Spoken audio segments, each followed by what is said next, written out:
Hello everyone, the third eye is taking you to see the world. Today I will introduce you a mysterious prophecy from 900 years ago. It was called Prophecy of the Popes or Prophecy of Saint Malachy. The prophecy is attributed to Saint Malachy, an Irish archbishop who was canonized a saint of the 12th century. In his prediction, Malachy prophesied that there would be 112 more popes before Judgment Day. The current pope, Francesco, is the 112th pope in the prophecy of Saint Malachy. Let's see the detail of the prophecy. In 1139, then Archbishop Malachy went to Rome from Ireland to give an account of his affairs. While there he received a strange vision about the future that included the name of every pope, 112 in all from his time, who would rule until the end of time. Malachy wrote down 112 short phrases, enigmatic mottos in Latin, and gave his manuscript to Pope Innocent II. Each prophecy corresponds to a pope. These short prophetical announcements, in number 112, indicate some noticeable trait of all future popes from Celestine II, who was elected in the year 1130, until the end of the world. They are enunciated under mystical titles. Those who have undertaken to interpret and explain these symbolical prophecies have succeeded in discovering some trait, allusion, point, or similitude in their application to the individual popes, either as to their country, their name, their coat of arms or insignia, their birthplace, the title of their cardinalate, the dignities which they held, etc. The document remained unknown in the Roman archives until its discovery in 1590. They were first published by Arnold de Wyon, a Holy See historian, and ever since there has been much discussion.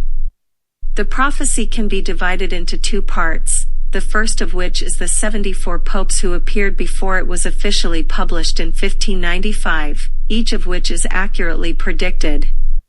Someone wondered if the Pope's prediction published in 1595 are genuine predictions of Saint Malachy or forgeries. That's okay, let's look at the 37 popes that emerged after 1595. For example, the motto to Alexander VIII was Bruno. He was elected on the day of Saint Bruno's feast, founder of a penitent order, the very severe order of the Carthusian monks. One might wonder how the pope came about. The pope was elected, voted by the cardinals. Previously the number of cardinal electors was 70, now is 120. Cardinals wear red clothes, and the pope is dressed in white cassock. In an attempt to avoid future lengthy elections, cardinals were to be secluded in a closed area until the new pope elected. The Sistine Chapel in Vatican has served as the location of the election. Another example, Pope Clement XII's motto was the Rose of Umbria, Rosa Umbrii. Umbria is a region of Italy. This cardinal was initially governor of Rieti, a town of Umbria. The plains of Rieti is particularly delightful with these perfumed roses. The whole prophecy is like this, implying the characteristics of the pope by mottos. Each prophecy corresponds to a pope by time. It's not easy of forgery. The most accurate and interesting prophecy is about Pope John Paul II. He was the Pope of the Cold War. His motto is De Labor Solis, which literally means, the labor, work/giving birth, of the sun. Here Labor Solis also means solar eclipse as a generic Latin word. Pope John Paul II was born on May 18, 1920 during a solar eclipse in the Indian Ocean. Not only that, but on the day of his death, on April 8, 2005, a partial solar eclipse occurred across the Pacific, Central America, the Caribbean and New Zealand. Is it a coincidence? I will briefly introduce you Pope John Paul II. He is a very legendary pope. Karol Wojtyla was born in the Polish. His was a language talent. In university, he studied such topics as philology and various languages. He learned as many as 12 languages. In 1939, after invading Poland, the Nazi German occupation forces closed the university. Wojtyla had to work in a limestone quarry and chemical factory. Wojtyla never thought of being a priest until his father's death. After that, he started thinking seriously about the priesthood. He worked in daytime and studied priesthood at night. In 1942, he studied courses in seminary, started his career as a priest. In August 1978, Cardinal Wojtyla voted in the papal conclave, became the first Polish pope in history. Interestingly, on the day of election, the Soviet Union ambassador to Poland reported to the Central Committee of the CPSU that we regarded the new pope as a deadly anti-communist. When he was Archbishop of Krakow, protests against the murder of civilians by the Polish Security Intelligence Service. He preached to more than 20,000 people at the consecration ceremony, and blessed these protesters. In June 1979, John Paul II traveled to his native Poland, where ecstatic crowds constantly surrounded him. He had a speech at Pilsudski Square in Warsaw. Millions of people listened. He told them to be good, not to compromise themselves. Be not afraid. Poland was shocked, neighboring countries were affected as well. Under the influence of the Pope, the communist regime in Poland slowly collapsed.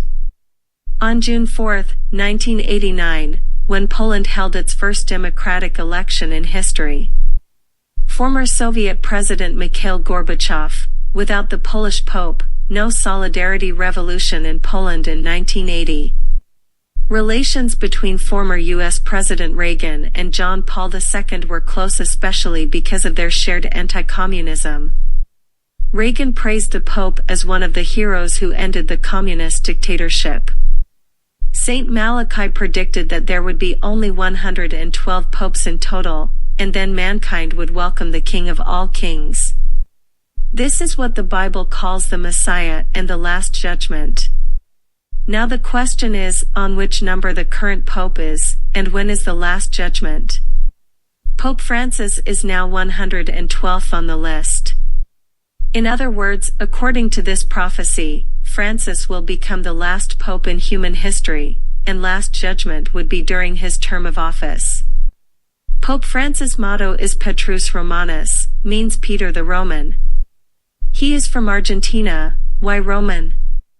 Actually, Francis' father was born in Italy, so he has Italian descent. And in the age of prophecy, there was no Argentina country. So it's reasonable to call Francis by the Roman. And Petrus is Peter in English. Each pope will have a new name after election. Pope Francis as his papal name in honor of Saint Francis of Assisi, full name was Francesco di Pietro di Bernard I. Pietro in the middle is Peter in English. Do you think that it fits well the Pope's prediction? It's actually very interesting. The first Pope of the Holy See is Saint Peter. According to this prophecy, the last Pope is the Roman Peter. Start from Peter, and end to Peter. It really a perfect circle. At the end of the entire Pope's prophecy, there is a very important sentence. In secutione extrema SRS debit. Petrus Romanus, qui pascet in multis tribulationibus, quibus transectis cuitas septicolis dirutiur index tremendus indicabit populum sam, finis. In the extreme persecution of the Holy Roman Church, there will sit Peter the Roman, who will pasture his sheep in many tribulations, and when these things are finished, the city of 7 hills will be destroyed. And the terrible judge will judge his people. The end. The first sentence, S.R.E. in Latin is Holy Roman Church. There are 2 explanations for this sentence. The first is that S.R.E., the Holy See, will be severely persecuted. The original word sedebit means sit in English. Few people will think that you are sitting in the persecution. Is the persecution a sofa? And the second explanation is that during the severe persecution, the Holy See was sitting and do nothing. Both of these explanations make sense, depend on personal understanding. Translating the second sentence into English is interesting. Peter the Roman is the last Pope Francis has said. It is about shepherding sheep through various suffering. Sheep also refer to the people of God in the Bible, or refers to Jesus Christ. Because this sentence is translated from Latin, the preposition before suffering is not in, but through. From my personal point of view, through refers to a certain way rather than being in something. That is to say, in means in suffering, the last pope is managing God's people in suffering. If through, it's a bit like managing God's people through suffering. If you are good at Latin, please point out if there is any problem of my understanding. This is just my personal opinion. The third sentence, the city of the seven hills, refers to the city of Rome. Rome is the most glorious and greatest city in ancient. Here we think this is an analogy. It may mean that after the destruction of the greatest city and civilization of mankind, the last judgment will come. What are the greatest cities and civilizations of mankind have been destroyed at the reign of the last pope? Think about it. Does it mean the United States as a beacon of freedom and democracy that is being destroyed? According to the prophecy, the current pope is the last pope, after which, Christianity believes humanity will usher the last judgment and the arrival of the Messiah. The third eye is taking you to see the world. Today's prophecy will end here. For more interesting prophecies, please pay attention to our next video. Thank you for your likes, subscribe, and share. If you have any thoughts, please leave us comment below. Thank you, bye-bye.